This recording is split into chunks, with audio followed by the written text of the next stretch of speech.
Welcome to Dr. Roger and Friends, the bright side of longevity, hosted by three Ps in a podcast, Doc Roger, Teresa, and Danielle. Thanks for joining us for coffee and conversation.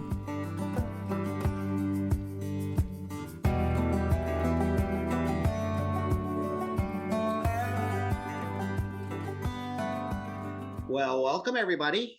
This is part 2 of our session with Linda Sasser. Linda is the guru of memory, and she has spoken at our annual conferences. She is on our speakers bureau, and she is a fantastic speaker.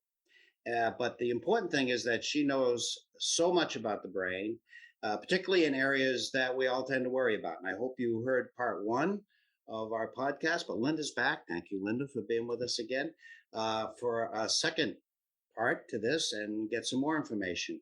Teresa and Danielle, good to see you again. Linda, I spent a career in the Air Force, a lot of noise, and I have hearing impairment. Also, thanks to a young Marine who threw a grenade simulator at me. And I know that is related to cognitive function and cognitive decline. Could we hear about that? Could you tell us more about that? Yes, I would love to, because it is really important. Sometimes paying attention becomes more difficult for older adults because our perception tends to be reduced, especially vision and hearing. If a person can't see or hear information, it can't be remembered. And there is a correlation between hearing and cognitive function. Researchers have actually found that compared to participants without hearing loss, cognitive decline was 30% higher for people with mild hearing loss, 42% higher for people with moderate hearing loss, and 54% higher for people with severe hearing loss. And so these findings, and there have been many studies about it, show that hearing loss can substantially increase the risk of cognitive decline, and that the degree of hearing loss heightens the risk. And actually, this reminds me when I did the presentation for Masterpiece Living about social isolation and loneliness and their impact on cognitive health. One of the ways that hearing loss affects cognitive health is that people that don't hear well, they withdraw from social interaction. Actually, that reminds me of a neighbor I have here across the street. She never comes to the block parties or anything. She says she has such trouble hearing. It's just difficult for her to communicate with people. And so she kind of stays in her house by herself, which we know social isolation is not good for brain health either. And a lot of older adults are reluctant to get hearing aids, sometimes because of cost. One woman in particular just kept putting it off. And finally, she did get some hearing aids. And when she went to her audiologist for a checkup, he said, "Oh, your family must be so pleased that you can hear them now." And she said, "Oh, I haven't told anyone. I've just been sitting around listening, and I've changed my will 3 times. Oh, that's priceless. I love it. Well, you got my attention. Yeah. I have hearing aids, but it's like the thing about reservation. You can make a reservation, you have to keep the reservation. Well, you can get the hearing aids, you have to wear the hearing aids. And so thank you for that. And my wife will be very happy that you said that. So, Linda, can you explain why I hear someone's name or phone number, and before I write it down, it's like disappeared from my brain? What is that about? Well, there's a couple reasons. One, the first possible reason would be that you may not have been paying sufficient attention to it when hearing it to encode it in memory. Everything in our environment, everything we see, hear, smell, taste, and touch enters our sensory memory, right? Senses. Everything is constantly hitting your brain for a brief time, 2 to 3 seconds. We're not even aware this is happening. But what has to happen is we have to pay attention to something and grab onto it for it to move on for further processing. And we call that short-term memory. And most people, this is one of the most, I still remember in graduate school when I learned about short-term memory and the limited capacity it has. And I love to tell people about this because it sort of makes us go, oh, I guess I'm normal. This isn't frustrating. It's just the way the brain works. Our short-term memory has a limited capacity. First of all, things in short-term memory only stay there about 20 or 30 seconds unless you do something. You encode it, you use a strategy to memorize it, you write it down. Otherwise, it's gone. You hear it and it's gone. It's continually, information's coming in and it fades. And the other interesting thing about short-term memory is it only holds 7 plus or minus 2 pieces of information, items. And I love that phrase, 7 plus or minus 2. It was a research paper done by Miller back in the 50s. And basically it means 5 to 9. Okay, so picture a capacity of 5 to 9 items. Actually, let's do a demonstration. Is that okay? I was afraid she was going to say that. Yeah. It's simple. I'm just going to say a 7-digit phone number. I'll say it slowly. And I want you to listen to it, pay attention, right? And then when I'm done, say it back or write it down, whichever you prefer. Are we ready? Okay. 7, 4, 9, 3, 6, 8, 1. 7493681. Perfect. Yeah. Most people do fine with that. A few might invert, rearrange 2 of the digits, but most people can handle that one. Now we're going to try it again with a longer one with an area code. I want you to just do your best, but I guarantee you're going to feel something happen. This one. What? Danielle, you answer this one. No pressure. Can I write it down as she's saying it? No, that's cheating. I guarantee you're going to feel something happen in your brain. Okay. Ready?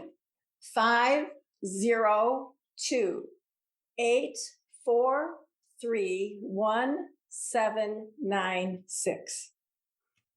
Okay. I wrote it down in an opposite order. 502, 843, 1796. Yes. That's what I got too. But it was harder. Yeah. Much harder. And what happened was somehow the 502 stuck. And then when you went to when I wrote it down, I wrote 843, 1796, and then went back and added the area code. So I actually wrote it in a reverse order. And that's probably because the first 3 went into your long-term memory right away. Nothing to interfere with it. And so you sort of parked it there and focused on the rest of it. Usually people, if they struggle with this, the middle numbers get mixed up because we tend to remember the beginning and the end of a list or a series of items better than the middle. It's interesting. I felt very optimistic about doing the first one, but knowing that 10 numbers were coming, I was very pessimistic, and that probably didn't help either. Well, when I do this, when I do presentations, and most people will struggle with the longer string of numbers. And they could say, they're getting it. They think, okay, I've got this. And suddenly it's like overwhelming, too many. I can't, so basically I'm overloading their short-term memory capacity. And I just want people to be aware of this because there's so many times when people bombard us with information and expect us to remember it all. And we physically cannot. The brain is not a computer. We wish it were, but it's not. And so if we get too much information at once, it's kind of like a grocery bag where you're putting too many things, the paper ones, put too much in and it rips and things start falling out the bottom. Well, our short-term memory is kind of that way. So helpful. Super so just helpful. To be aware of it and get less frustrated, if that happens. Thank you.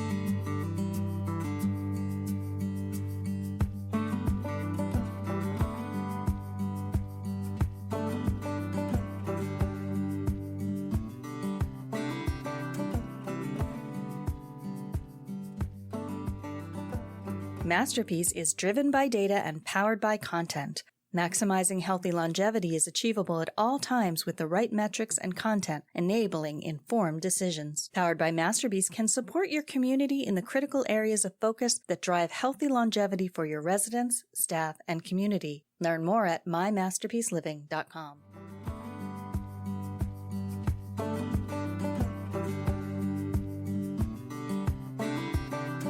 We want to continue to provide information that is valuable and reliable to our listeners. We welcome your comments and suggestions for topics that are important to you. Please see the description of this episode to contact the Brightside team. Linda, you touched on long-term memory just now. So can we dig into that a little bit? How can we store information for longer than just 30 seconds or so? Oh, yes. And that's what I love. Another thing I love to teach people about. I actually created an acronym called PAVE, P-A-V-E, all capital letters. And that stands for 4 strategies that can help you with your memory. And I like the phrase, pave your way to a better memory. And so to introduce the first strategy, I like to have you think of a penny. Don't look at a penny, but we've all handled pennies numerous times in our lives, right? And I want you to try to visualize the face side of a penny. Whose picture is on there? Which way is he facing? Is there anything written on there? Are there numbers? And I took the last one, so it's got to be Roger or Teresa for this one. I get a pass. Teresa, did you go get a penny?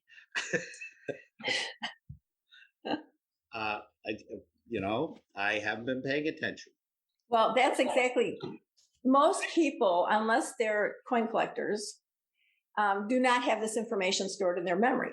And there's a good reason for that, because when you have a handful of coins and you want to find a penny, what do you look for? Color, of course. Yeah, right. You don't care whose face is on there, which way he's facing. And so I use this demonstration to help people understand why we can't recall. And it has to do with exactly what Roger said. We don't usually pay attention to that information. So it's amazing how many things we think we've forgotten when in fact we didn't pay attention enough to them in the first place to encode them in memory. So the P, I tell people, if you remember nothing else, the P in PAVE stands for pay attention. Wow. And as we talked about in the last podcast, as we get older, our ability to pay attention declines. So we have to work doubly hard to make sure we're focusing and paying attention to the things we need to remember. Well, you got our attention now. So let's hear about the rest of it. What's the A? Well, the A stands for associate. We can more easily remember information that's connected to or associated with something that's already up here, something we already know or remember. Here's an example. If you've ever been on a boat or a ship, is the port side or the starboard side the left side of the ship? Anybody know? Left. Yes, the port side is the left side of the ship. And you probably have a mnemonic or something to help us remember that, huh? It's a very simple association, but it works.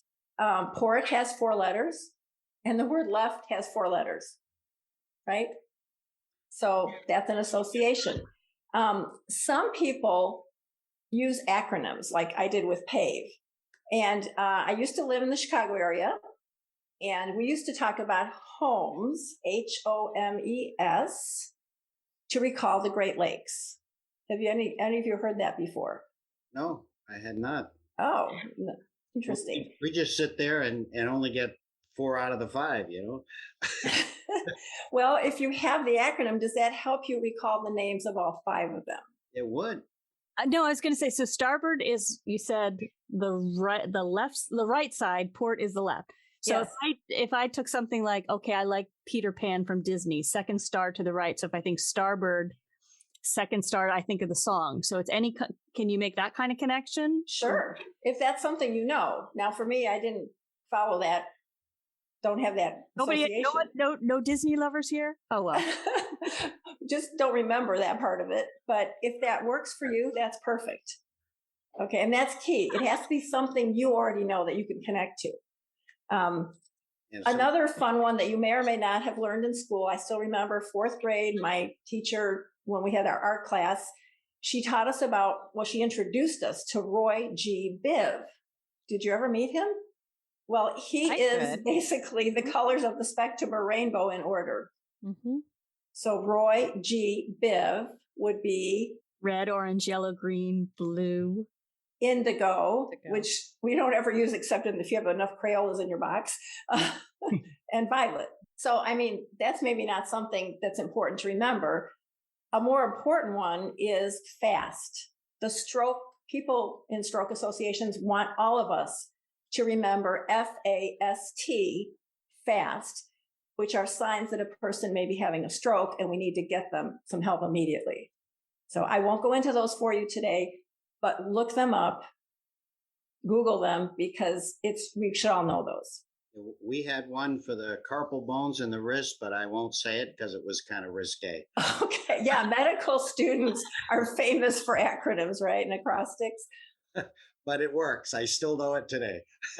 Yeah, that's the thing. They stay with you. They stay in your memory. I'm going to share one real quick that a woman came up to me after one of my presentations, and she said, I never leave home without thinking about Saint Mike. And I said, well, what's that? Well, she had created her own acronym: sunglasses, telephone, medications, ID, keys, and ears, her hearing aids. Interesting. So I thought that was brilliant. She knew she needed a system to help her remember before she left the house all her important items. So she made St. Mike, and it worked for her. Another example.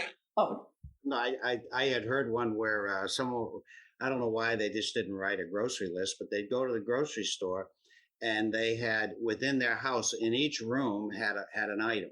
So in the living room was something that started with L, dining room, bedrooms. And so she went through in her mind, her house, and that allowed her to remember everything. No, I tried that with piano to learn chords. I created like this mind palace, and I would like walk around the room and say, okay, that's the C chord, C, E, G, and then the pillow over here. And that's how I learned my piano chords. Actually, it's called method of loci or memory palace.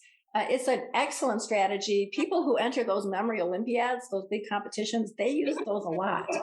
And basically, you're using a series of routes or objects or locations that are familiar to you. So like Roger was saying, you can walk through your house and the sofa and the lamp and the piano, and you visualize an item on each of those places. And that can help you remember a list of things. So we've done the P and the A. How about the V and the E? Well, before we get to that, can I give another example? Absolutely. Some people struggle with numbers. And, nowadays we have to have those PIN numbers for everything. And I always give this strategy out in case someone finds it useful.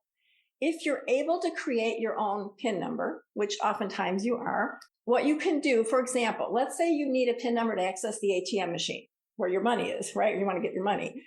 Think of a phrase that would be easy to recall when you're going to the ATM. Perhaps you might think, I want my money, right? That's why you're going there. Well, if you decode that phrase into the number of letters in each word, I, 1, want, 4, my, 2, money, 5. So 1, 4, 2, 5. Make that your PIN. And then if you don't go to the ATM for 2 months, and then you say, oh, I've got to get some cash. Oh, I can't remember my PIN number. Well, why am I going here? I want my money. Oh, that's the number, 1425. Excellent. And I have to tell you about this woman. She was having difficulty remembering her computer password. And she just couldn't come up with one she could recall easily. And finally, one day she said, Eureka, I've got it. I'm going to make my password the word incorrect. Because that way, every time I forget it, my computer's going to tell me your password is incorrect. Wasn't that ingenious? It was genius. Yeah, for her. That's accommodating. Yeah. All right. So the V and the E, I bet you there's some good stuff here. Well, the V stands for visualize. Actually, our brain is much better at storing and recalling images than verbal information, like words and numbers. And so if you can convert something you're trying to learn and remember into a picture or an image, you will stand a better chance of remembering it. So for example, if you're learning Spanish and you learn that the word for duck is pato, P-A-T-O, you think of what does that remind you of? Well, pato sounds like pot, and it means duck. So I'm going to visualize a duck waddling around with an upside down pot on its head, cooking pot. And I created that years ago, and I can't get that image out of my brain, right? It's also helpful when you're learning people's names. For example, I was speaking in New Jersey actually once, and I still vividly remember this. Mr. Piankowski came up to me, and he said, I tell people to remember my name by visualizing a pink house key. Pink house key, pink house key. It works. And so I placed an image of a pink house key on top of his brown curly hair. And right now I can still visualize what he looked like because I formed that association and that image. So it takes some effort. You know, some people will look at me and they cross their arms and go, Linda, you expect me to do all that work to remember things?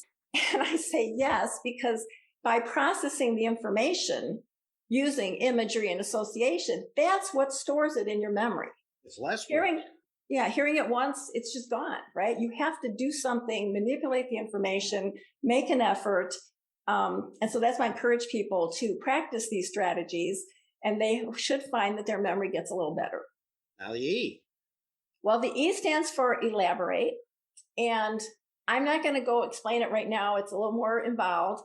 But my book, Brain Sense, which is a guide and workbook to keep your mind and memory sharp, has not only information about brain health and the lifestyle practices that we should all engage in to keep our brain healthy, as we talked about, like socialization, exercise, nutrition, etc., sleep. But most of the book is brain exercises and tips for improving memory and things like that. So I will refer you to that. A good book it is. I refer it to everybody also.